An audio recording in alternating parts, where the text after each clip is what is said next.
Hello and welcome. Let's discuss 10 ways you can clean up your Google Drive storage this summer.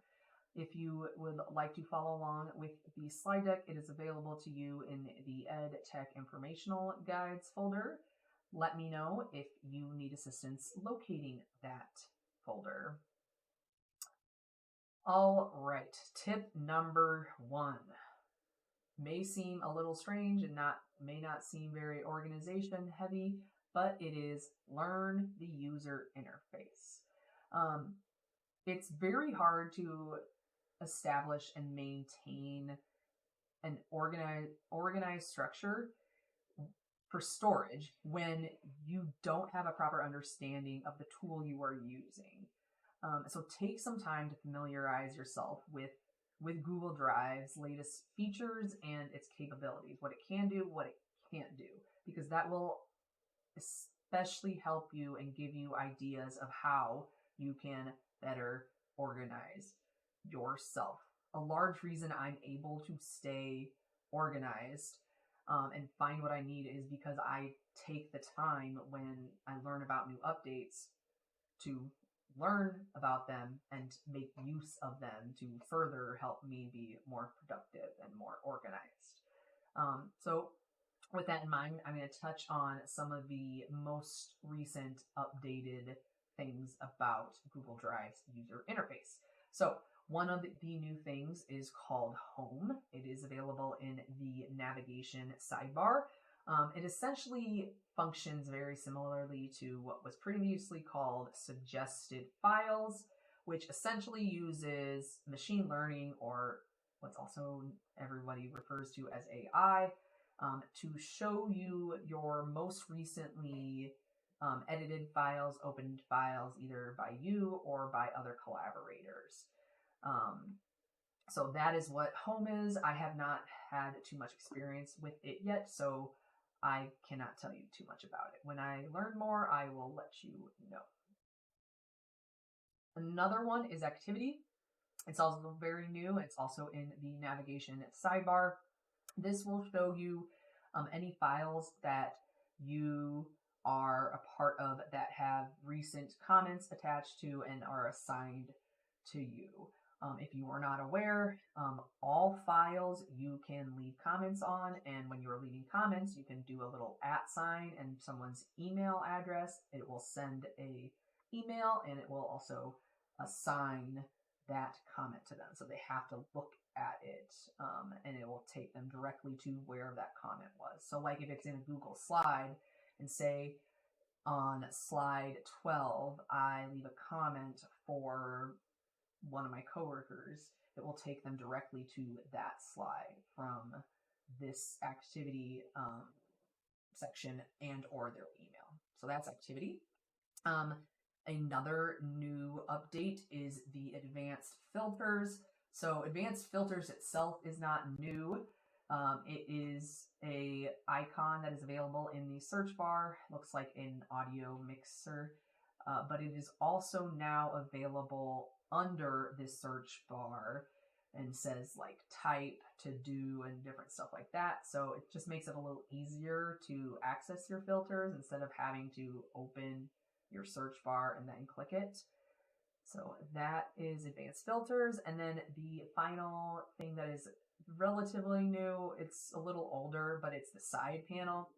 The side panel is apps and widgets that allow you to multitask with other Google related apps. So for instance, like in my personal account, I can be sitting in Google Drive, but then I can also pull up my Google Calendar if I need a side-by-side to do different stuff like that, or if I need to pull up a Google Contact, I can have that next to this, or Google Keep, which is a sticky note app it's for multitasking. So that is all of the most recent updates, but again, technology is ever evolving, so as things continue to evolve, I will be here to keep you in the loop on the latest things, Google and other things. All right, tip number 2, create an outline. So I'm going to recommend that you create a general hierarchy of folders based on what you currently have stored in Google Drive. Okay, so to do this, you're going to have to know what you have. You can't just guess. You can't just assume you know, because that's not actually going to be helpful. It's not going to be a good use of your time. So with that in mind, I highly recommend that you sit and you carve out a chunk of time, take 15 minutes and skim through everything. Okay, so in those 15 minutes, just jot down category ideas, thinking about what do you see. Like, do you think you've got stuff that you would categorize as travel, stuff you would categorize as CVI, stuff you would categorize as committees, you know, different stuff like that. Just jot down as many of them as you can think of. But what is most important at this stage is do not move anything. Okay. The whole point is you are trying to get a good understanding of everything that you have. You want a full picture. If you start moving stuff, you are going to get sidetracked. You are not going to actually get a good full picture, and you're just going to go down a rabbit hole and you will not come out, and you will not be organized by the end. It'll just be 10 hours later and you got nowhere.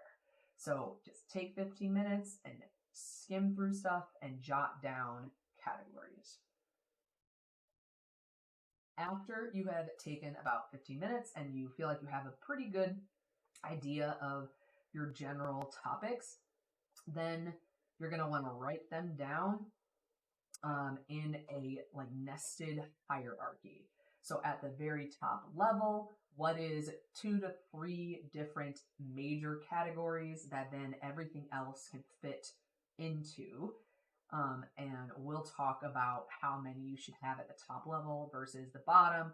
In general, it should go from at the very top, there shouldn't be as many folders. It should get more specific as you go down.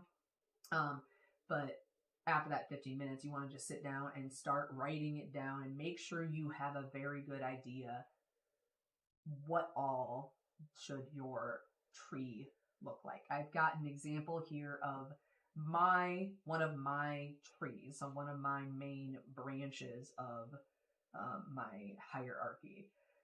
So for my work account, I have a couple different top tier folders, and then inside my top tier folders, I have it then broken down into 2 top folders. I've got my EdTech folder and I've got my records folder. Essentially what that is for me personally is my EdTech is like my content specific. Anytime I get anything relating to specifically to my job, requests wise, that's that. And then the other one is records. So like housekeeping, any forms, anything I got to sign, anything I got to update, anything I got to do day to day that has not actually anything to do with like content specific. Those are my 2. And then from in there, everything else subfolders is down the line in between. But so just kind of come up with what you think. So tip number 3, at the very top tier, you want to have just a couple folders, and they should be very broad because the whole point is that your tree or your storage system is branches. You do not want 50 million branches. That makes it very hard to maintain an organization and to set up that organization. And like anytime that you want to save a new file, if you have 15 master folders at the top level, it is intimidating. Whereas if you have just a couple, it's way faster. Okay, so it simplifies the saving process. It reduces your stress, and it's way easier to maintain. And at this level, it's more static. So static meaning you're probably not going to need to change that folder at the top tier. Whereas some of your folders, like tier 7, tier 8 folders, are possibly going to get deleted, going to get moved, going to get renamed. Whereas your top tier is probably going to stay the same until you possibly retire or you move jobs. And if that happens, you like there's a different situation to deal with. Just a quick note on one of my master folders, because it's 02-personal. It's a hotly debated topic whether you should or shouldn't mix your personal and work account with each other. I personally use both very frequently for work and for for personal reasons. For instance, if you're downloading your W-2, I personally want to store that on my personal account. Okay? Or if I'm doing something with like my retirement things, I want to save that on my personal account. That is a personal preference, but there are reasons why I am okay with mixing the two, but I also am of the understanding that when I leave, if I were to leave employment, then I would have to disconnect the two, and I would also have an extra step of possibly realizing, I may need to make copies of certain things that I have, creative rights over versus I don't, because I created them at ISBVI. So that is just something to note. If you want to learn more about that, totally understand. And we can discuss it further another time. Tip number 4, naming conventions. You're going to want to incorporate consistent and straightforward titles for your files, but also in conjunction with other things. You're going to want to use symbols, numbers, colors, possibly emojis, other things. And why? So that similarly named titles stand out to you when you are searching for something. How are you supposed to tell the difference between something that looks identical based on the title? So that's what we're talking about here. So I've got a couple different elements to consider. So the first one is numbers. This one is probably the one that people are the most familiar with because they use it for dates and stuff, okay? But the thing I want to talk about with numbers is actually zero padding. So zero padding is when you will put a 0 in front of the number that you are using in a folder or a file to force order something. So if I do 0, 0, 0, 1, 0, 2, 0, 3, it is going to put that in order, in ascending order or descending order, depending on how I have it sorted. If I do 0, 0, 1, 0, 0, 2, or if I do 0, 0, 0, 1, and so on and so forth. So you can do that, and that is extremely helpful for files and folders, and really just helps when you have lots of subfolders inside of a folder. Another way that you can help distinguish between two very similarly named folders is using color. Okay, and this one unfortunately is an advantage for visual people. But with this, if you have two of things that are named very similar, it's helpful to color code them. So for instance, on my personal account and on my work account, I have a folder that is called travel. Okay. On my work account, I know everything that is for ISBVI, I have colored blue. And so therefore, my travel folder in ISBVI is blue. Okay. For my personal account, the travel folder, because it is personal, everything that I have that is personal, I color red. So that to me gives a very instant check. Is this your personal account or is that your work account? And they're two very different folders, and I don't want to waste my time. It's just a productivity tip and an organization tip to save you time. Next one is to use emojis. Okay, emojis offer a visual and an auditory check because they are read out by a screen reader. So I actually use emojis for a lot of my subfolders that have lots of stuff in them. So in the example of my master folders, each of them have an emoji tied to them, because when I am, again, searching in the search bar, let me search by travel, I can tell very quickly which of my folders is my folder with the travel logs, because I know that I have a car emoji in the title.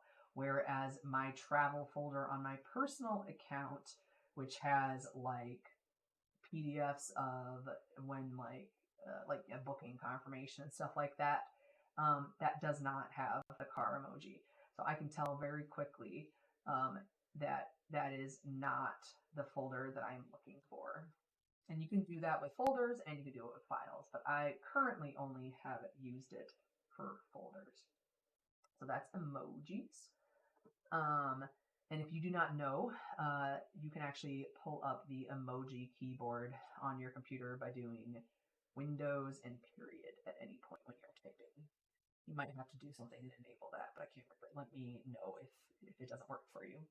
Okay, so then symbols, okay? This is another one that pretty much everybody uses, but they possibly take it for granted of how it can be used for distinguishing purposes. So one way that you can use it is very similar to the zero padding. You can add pretty much any symbol to the beginning of a file title and it will throw it to the top of that folder. So for instance, Yvette's got a asterisk at the beginning of all employee staff directory. By doing that, it will always go to the top. It is an A, the all employees, but it's an AL, so it's possible that other things can sneak ahead. But by her putting the asterisk, it forces it to the top. She could use other ways to force it to the top as well, like so she could have used the 000 or a different asterisk, whatever. But that is what she's using, and it works. Another good one that you can use is dashes. A lot of times there are, especially as an agency, there's times where we have really, really, really long names in a file.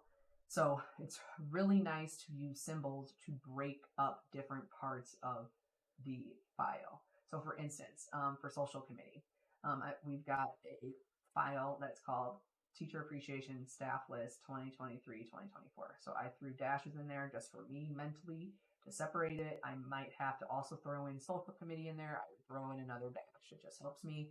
And the reason why I like dashes over periods and some other things is periods are used for the actual file type. So I don't like that, which if you're not sure what I'm talking about, just don't worry about it. But yeah, I don't like periods for that purpose. And then some other symbols do not work in different computer programs, whereas dashes work for all computer programs. So that is some elements that you can consider. The whole point of using these is that you can combine them, and the more that you use in your titles, the easier it is to help you distinguish some of those more difficult files, to help you pinpoint, ooh, is this the file that I'm looking for? Tip number 5, create a junk folder. This seems a little anti-organization. However, I personally find a junk folder to be extremely useful in staying organized once I have created a structure. So this is a temporary storage location until you have more time or more patience to clean up and organize some of these other things while things get chaotic, okay? The school year is very busy, okay? You guys, when you are having to save files, it is a very, very likelihood that you are not going to have the time to file away every single file in the correct location. So having a temporary location to throw that stuff that you know you can go to later to find it and then put it in its proper location is much better than just throwing it onto your My Drive. Because if you throw it here in My Drive, it clogs it up. It makes more stress for you, more frustration for you every time you come to your landing page.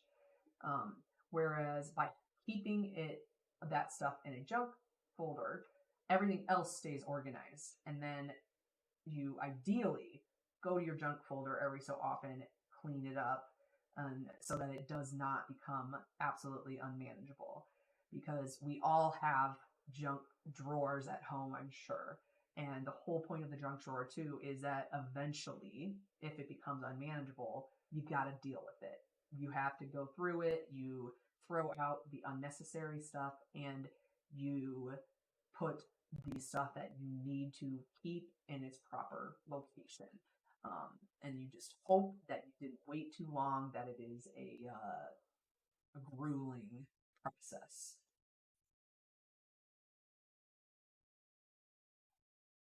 So I call my junk folder reorganize just because I didn't really want to call it junk or spam.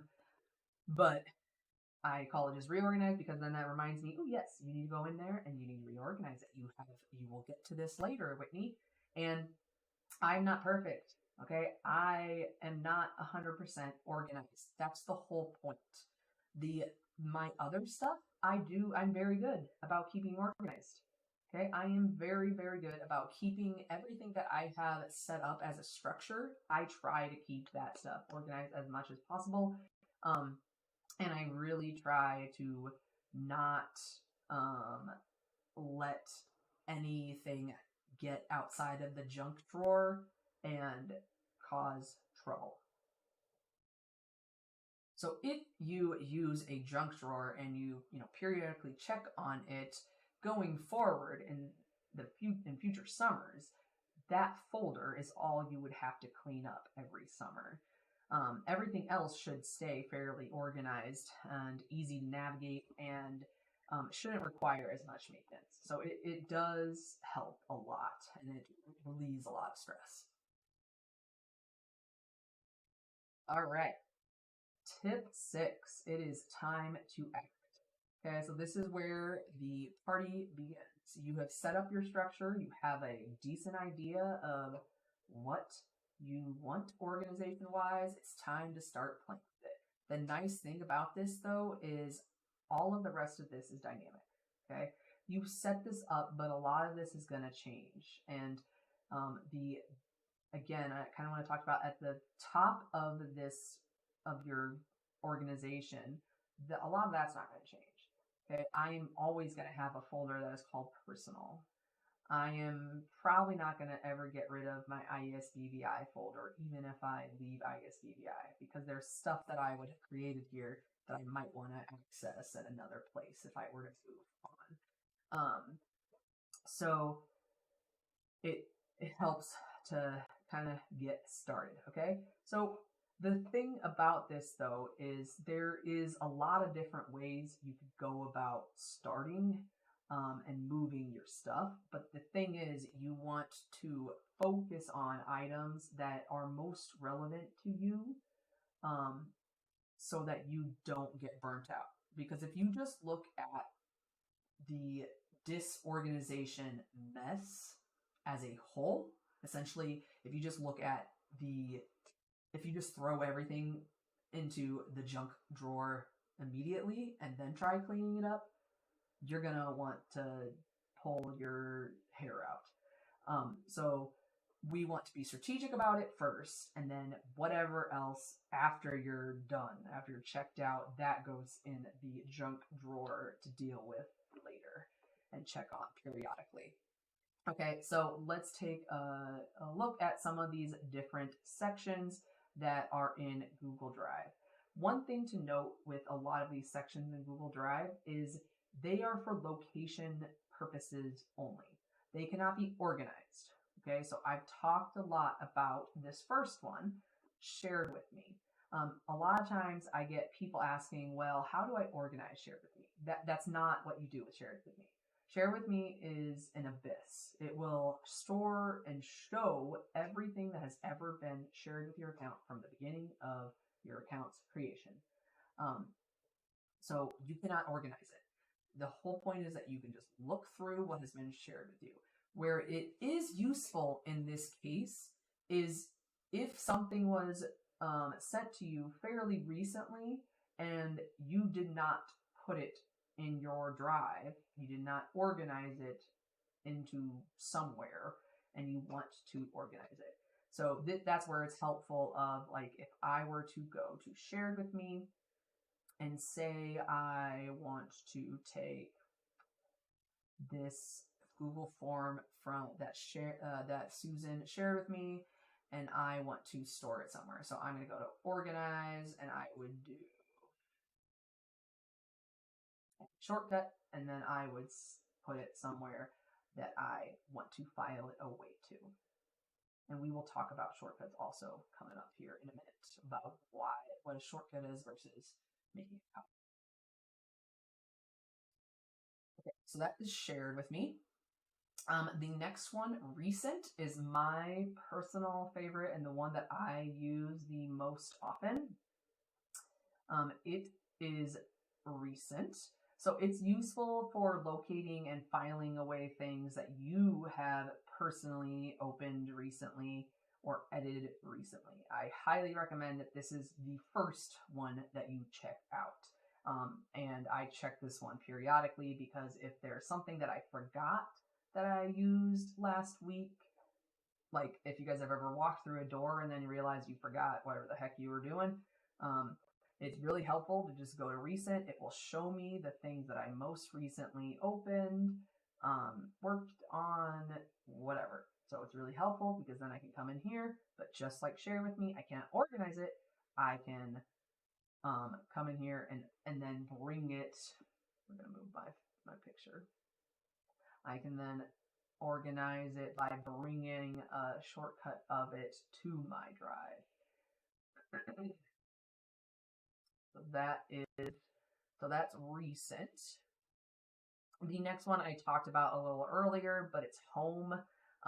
The major difference, and again, I haven't played with this too much, from home and recent, is that recent doesn't have any machine learning attached to it, so it's not smart. It just literally shows you, this is what you opened last. This is all of this. Whereas home learns from your behavior. So after like a couple weeks of you opening stuff, it will recommend, hey, you generally at this time, you open this. So we are assuming you're probably going to open this because every Monday at blah, blah, blah, you open this. That is what I'm assuming home is going to become. And I could see that being fairly useful and being more useful than recent if that's how it truly does function. So that's home. Starred is another useful one. It's intended as like a quick link or your bookmarks manager kind of thing for Google Drive. So, but again, just like all these other ones, you can't organize it. So the whole point of this is that it is a quick link. So you do not want to star everything. You only want to star your most used things or possibly things that are the hardest to track down. Or maybe a form that you do once a year and then you have the hardest time locating. I would put that in starred. So that is starred. And then storage is also very, very useful, especially for cleaning up, because storage can show you stuff that's, you can specifically pinpoint a date range, or you can look at something that is older than 2022 or whatever, and then delete whatever you want to. So storage is another good one. If you have a general idea of a file you're looking for and you were thinking, oh, it was created around this date, storage would also be great for that as well. Okay, tip number 7. I mentioned shortcuts.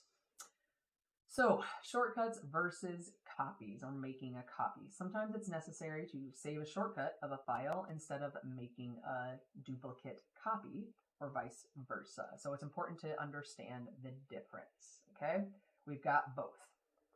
Shortcuts are essentially just a redirect link. They are a bookmark, okay? So shortcuts are good when you want the file or folder to receive all future edits from anybody who has access to it, okay? They're also helpful if you intend to collaborate on the file and or folder with others, because again, for that same reason, if you collaborate on it and then you close it, you want your copy, your shortcut, to update with whoever else edits on it next. And then shortcuts are also helpful if you want to store that same file in multiple locations. For example, my staff hub, I have that stored in my own personal location, but then I also have a shortcut of it in all staff forms for you guys. I did not want to put my own original file in there. I wanted to redirect it just because so that is shortcuts.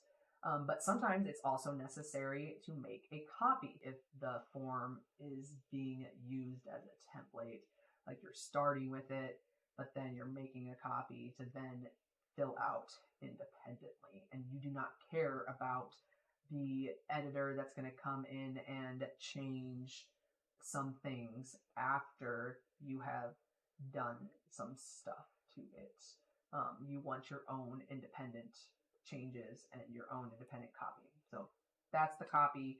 Shortcut is a redirect. It's a bookmark. And the reason why this helps you with organization is mostly the multiple locations. Because first off, it's important to understand how to identify the difference.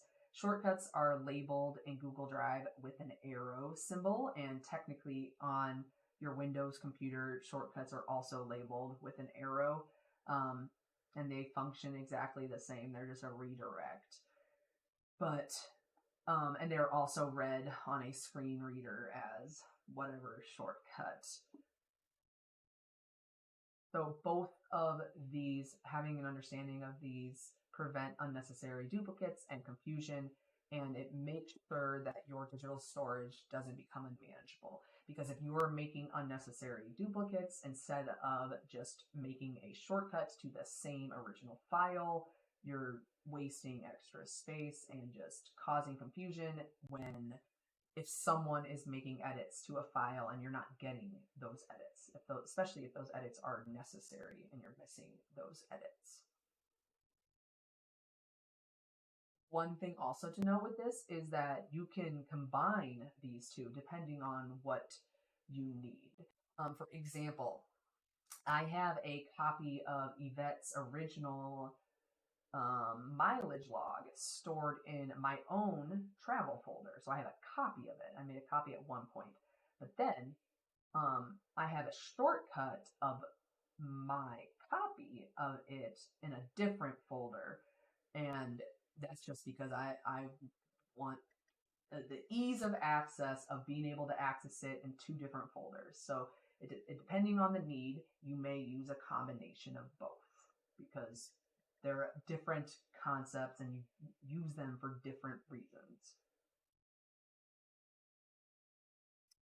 Okay, tip number 8, use file description. So you can add notes to any file in Google Drive and on your computer to help you distinguish it from other versions. So how you do this is when you have a file selected, all you got to do is through the right-click context menu or from the list of available toolbox, or what do you call it, toolbar options, there is view details. If you click that and then scroll through to description, then you can just write down a little note. So you can leave a little note in there, and you could write down for yourself or for whomever is going to access that file, reminding them, hey, this is the most updated version. You could put last updated on May whatever 2023. Especially if you do not want to include that information in the title, if you don't want to bog down the title. Tip number 9, I've already kind of talked about this, but routine cleanup. Okay, so you have to periodically check it and sort through your junk folder to prevent it from becoming unmanageable. I mean, that's just a fact of life, unfortunately. Like spring cleaning your home, it's the nature of the beast. There's no way around it. I know it's rough, and I know it's the worst part of maintenance, but it's unfortunately necessary.